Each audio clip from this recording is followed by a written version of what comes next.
Well, as I begin this pastor's chat today, I'm thinking about there's all kind of people that make up this world. There's nice people, there's good people, there's bad people, there's evil people, there's all kinds of people. And maybe one of the most difficult kind of people to be around, though, is those people that are critical and judgmental. And that's what Paul is dealing with right here in Romans chapter 2. Romans chapter 2. As I've read these verses over the many years and actually memorized them years ago, I have to apply them first to myself, because if I'm not careful, and I don't think any of us is beyond this, we all tend sometimes to get critical. We become judgmental. That's why maybe Jesus, even in that first recorded message of his in Matthew chapter 7, he says, "Judge not, lest you be judged. And with the same judgment that you judge others with, you yourselves will be judged." Why do you try to cast out a mote in your brother's eye when you have a beam in your own eye? First, get rid of the beam in your eye, then you can see clearly to help your brother with the mote that's in his eye. We tend to see faults in others. We're all guilty of that. I really am. I wrote yesterday in the pastor's chat, I always never did really like to be around people with a bad attitude. Now, to me, a bad attitude is someone who is always being critical of other people, never having anything to say good about other people, always negative, always bad-mouthing, always being critical. Those are hard people to be with. Sometimes they're really good people in so many ways, giving, sacrificial, etc. But when they open their mouth, it just seems like they're putting somebody else down. They're talking negative about someone. It's hard to be around that kind of person. And if we're not careful, we get critical of them, like I said yesterday, and I find out I have the same problem.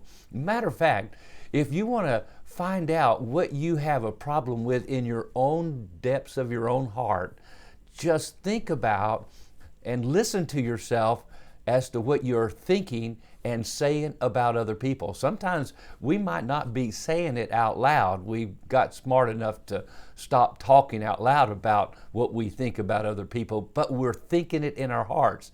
And what we're judging or thinking about or saying from our mouth and from our hearts, basically you can figure out what problem you have. Because here's what Paul says here. He says, "So we have no excuse, O man, you who judge, for when you pass judgment on someone else, you're judging yourself, you're condemning yourself, because you, as a judge, are practicing the exact same thing."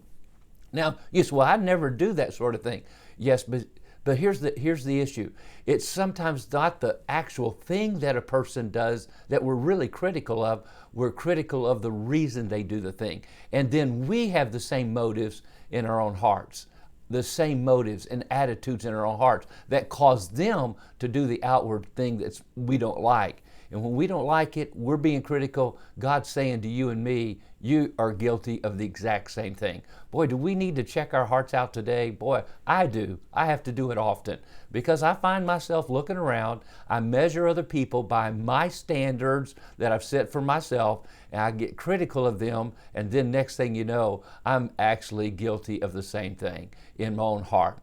God needs to help us. And then what we need to do is, like Jesus said in Matthew 7, get rid of the sin, get rid of the beam in my own eye, and then I can see clearly to really help my brother. How do I help my brother?